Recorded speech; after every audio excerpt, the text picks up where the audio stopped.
namin yung potential ng water lily, hindi lamang sa amin.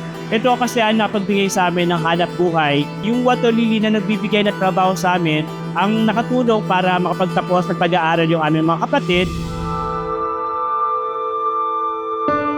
Kapag regular na harvest natin yung water lily, so unti-unti nababawasan o nalilinis yung ilog natin. At the same time, makakapag-trade ka ng livelihood sa ating mga kababayan.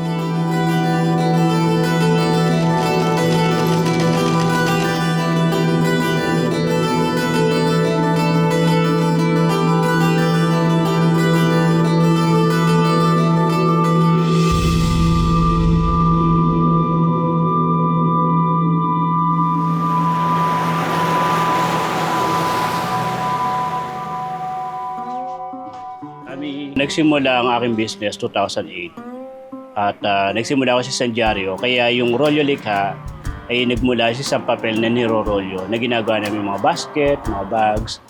Pero nung dumating yung panahon ng 2009, nagkaroon tayo ng bagyong Ondoy at dito nagkaroon ng malawakang problema yung ating mga kababayan, especially dito sa Pinagbayanan. Ang dahilan ng pagbaha na tinuturing ng is yung ating mga water lily.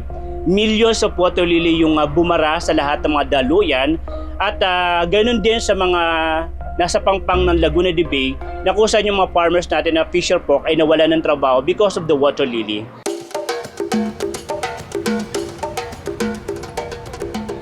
Ang mga halamang tubig na nakalutang at madalas nakikita sa Laguna de Bay ay karaniwang tinatawag na water lily. Ngunit sinasabi ng mga eksperto na ito ay water hyacinth. Pero sa karamihan ng mga Pilipino, kilala o tinatawag itong water lily. Bakit dumadami si water hyacinth gawa ng extreme temperature? Isa sa mga dahilan ay yung extreme heat na na-experience natin ngayon because of the climate change. Diba, mas kaya niyang tumagal sa kainitan na panahon. So, kapag nasa extreme heat siya, mas mabilis yung rapid growth ng water hyacinth natin. Ito po ay nagiging sagabal sa daloy ng tubig sa ating mga ilog at lawa. Kasi po yung makapal na water hyacinth ay humaharang po sa daluyan ng ating mga katubigan. At dahil po dito, pagka nagkaroon po ng malakas na ulan or nagkaroon ng bagyo ay maaari pong bumaha or tumindi pa po ang pagbaha. Isa po sa negatibong epekto ng water hyacinth sa ating katubigan tulad po ng ilog at lawa ay ang pagbaba po ng biodiversity. Ang isa po sa mga major na sanhi kung bakit ang biodiversity ay bumababa sa ating ecosystem, ito man ay terrestrial or aquatic, ay ang biological alien invasions. Dahil po dito ay walang natural enemies ang mga water hyacinth, wala pong predators, parasites, or disease-causing organisms na pwedeng mag-control at mag-regulate ng kanyang population. Kaya po lumulobo ang population ng water hyacinth. At bukod po dito, dahil ang water hyacinth ay isang invasive species, meron po siyang mga katangian na hindi natin makikita dun sa ating mga native aquatic plants. Dahil yung skills ko pa lang is medyo limited pagdating sa paghahabi ng water lily, nagsimula pala kami sa mga placemat. Yung placemat, mga coasters, mga maliliit na coin purse, at yung mga simpleng bag.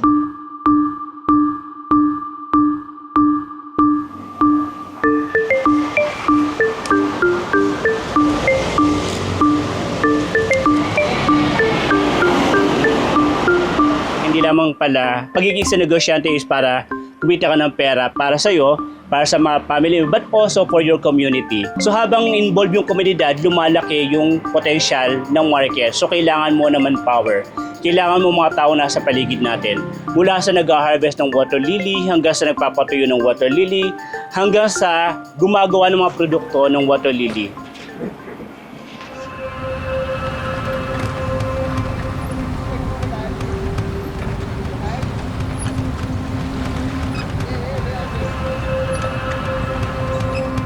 Tinitignan ko ang mahaba, hindi ko kinukuha maiksi. Binubukod ko mahaba, yun ang kinukuha ko. Kaya kahaba yan, ganyan.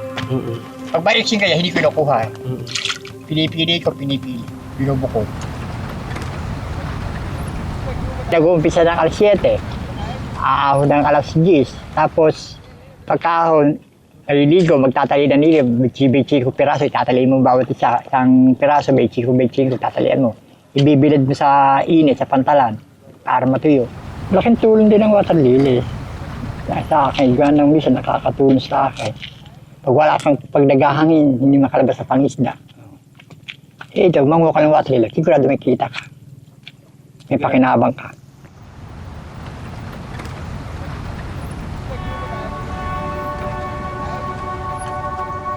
Nakukuha kami ng amihan ng buhay. Tigil kami. Ayun na lang tinitiyaga namin. Kung anong pagkakitaan na tulad ito, nagwawatarili. Wala namang ibang hanap buhay na mapapasukan. Kaya dito kami natitiyaga. Kung ano yung aming kitaan sa Magapo, yun na lang ang aming pagtitisan. Kung 100 piso, 200 piso, may maibilin mala kami na pagkain, ganyan. Kung wala watarlili, hindi kami makakaraos sa Magapo. Wala namang magbibigay ng pangaraw-araw na gastusin. Kaya miski pa paano, titiyaga kami.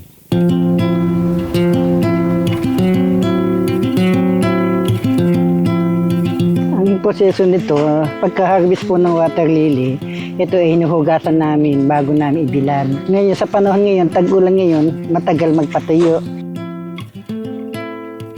Inaabot kami ng 2 linggo, 1 buwan bago makatuyo.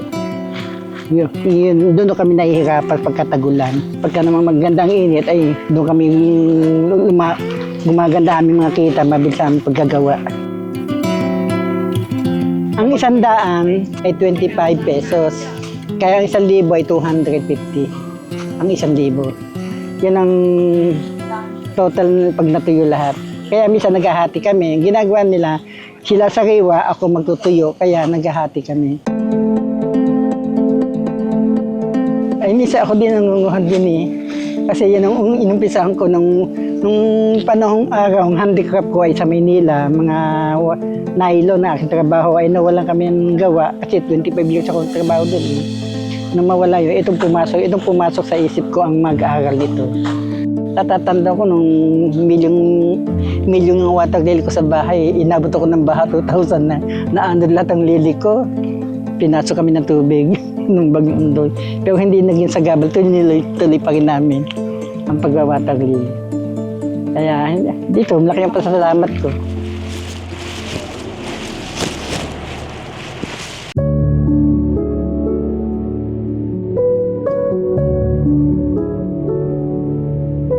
Na ano po kami niya ni Sir Renil po na maggawa ng ganito po. Tapos ayun na po yung naging ano po namin, hanap buhay po. Pag dire-diretso po, nakakatatlo po ako sa isang araw. Conforme po sa size, pag po gantong small, is ano po, 250 po ang isa. Pag po medium ay 300, tapos pag large po ay 350. Malaking tulong po kasi po, una po, wala pong amo, yung sarili lang po. Dito lang po ay sapat na po sa amin na nakakatulong po sa amin sa araw-araw. Wala po kaming kung ilan po talaga yung magawa, na, ayun po yung binabayaran nito. Tsaka po, dito lang po sa bahay, hindi na po para sa labas na magbilad. At least po nasa loob lang po ng bahay. Nakakaraos po kami sa araw-araw. Dati po yung bahay namin maliit na plywood lang po. Ngayon po ay eto na po siya. Medyo okay naman.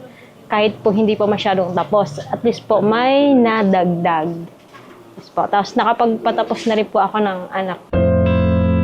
Proud po sila kasi po kahit po magwa-water lily lang, nakatapos po sila. Nakatungtong po sila ng kolehiyo. Tapos kahit ito lang po talaga, wala na po kami ibang pinagkakakitaan. As in, water lily lang po talaga. Importante yung product development para makasabay tayo sa trend o sa market natin ngayon. Yung training and skills na naibigay sa amin ng DTI, yun naman yung binabalik namin sa aming komunidad. So dito ko nakita yung potential ng production. Hindi mo pala kakayanin na mag-produce ng mga products kung ikaw lang yung mag-isa? Talagang very overwhelming kasi yung creativity ng ating mga local artisans, no?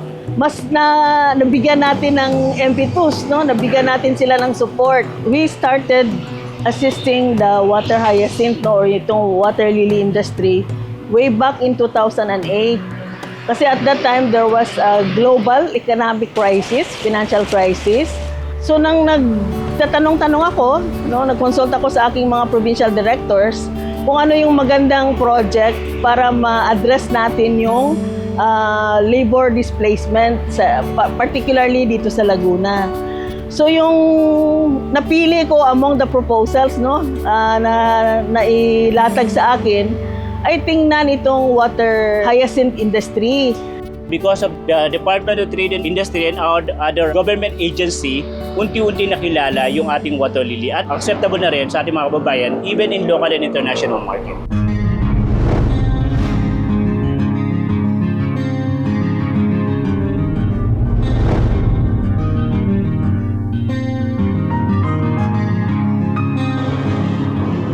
Ang karamihan po namin produkto po ay galing sa paglalala ng water lily. Diyan po kami nakilala sa pag-ano ng water lily.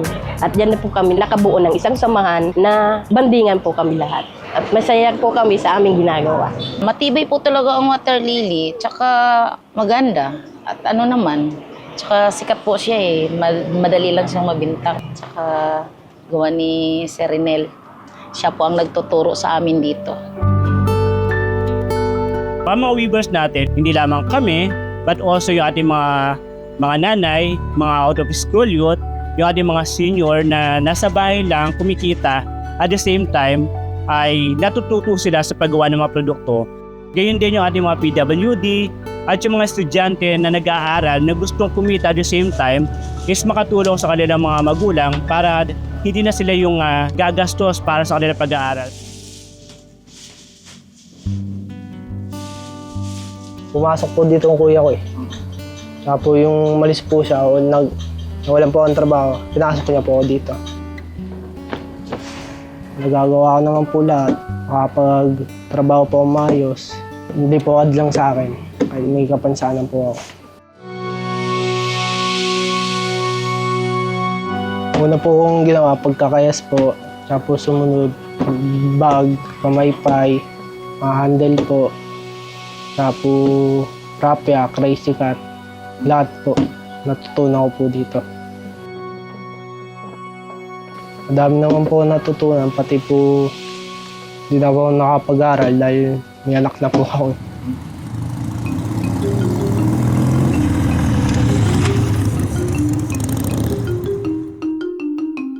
Pwede kayo gumawa ng tirintas, pwede kayo gumawa ng lubid. At pag gumawa kayo ng lubid, pwede natin siyang gawing tsinelas, basket, bags, wall decor. At yung kaalaman na yon, ibahagi mo rin sa kanila. Huwag kang maging madamot. Kailangan mong i-share yung talent na meron ka. Nung natuto po ako, hinayaan na po niya ako sa bahay magtrabaho. Yun nga po, dinadalhan niya po ako ng product, wala na po akong gastos. Pagka po tapos na, sir, tapos na po ang mga product, pipick upin na po. Kasabay na po ang bayad. Hindi na po ako nahihirapan sa mga pang-araw-araw namin. Yung mga anak ko nga po, hindi ko tinuruan, nanonood lang po sa akin. Eh, nung nagbakasyon po, sabi gagawa po kami para may pambao. Pagka po minsan na wala po naman kami masyadong gawa sa school or wala kaming pasok, nagagawa po talaga ako dito sa pag-handicraft po. And lalo na po ngayon, bakasyon po. So, may time po ako na makapag-focus po sa paggawa ng water lily and nakakatulong po ako sa mama ko. Gusto ko pong matapos yung pag-aaral ko na hindi po masyadong pabigat sa mama ko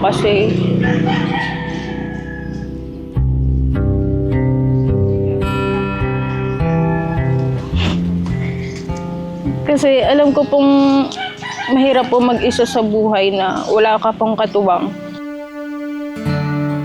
Sabi po ng iba na parang basura lang po yung water lily na hindi po nila alam na ang dami pong tao na nakikinabang po para po mapag-aral or makatulong po sa pamilya nila yung mga kinikita nila sa water lily. Ay, malaking negosyo nga ito kasi nakakatulong to. Una, nakakatulong pa ako sa mamamayan ko, sa aking mga pinsan ko, sa mga pamangkin ko, nabibigyan ko ng hanap buhay. Kaya tinutukan ko din sila mag-weaver. Yung water lily na yung sinasabi nilang isang basura o isang walang kwentang bagay, nagkaroon ng pagkakataon ako at kami na matutunan kung paano gawin yung products ng water lily. Ako, malaki ang pasasalamat ko sa water lily dahil ito ang naging trabaho ko at nakatulong ito sa aking pamilya. At nakapagbigay ng trabaho sa ating mga kababayan at sa ating komunidad at higit sa lahat nakatulong ito sa ating kalikasan.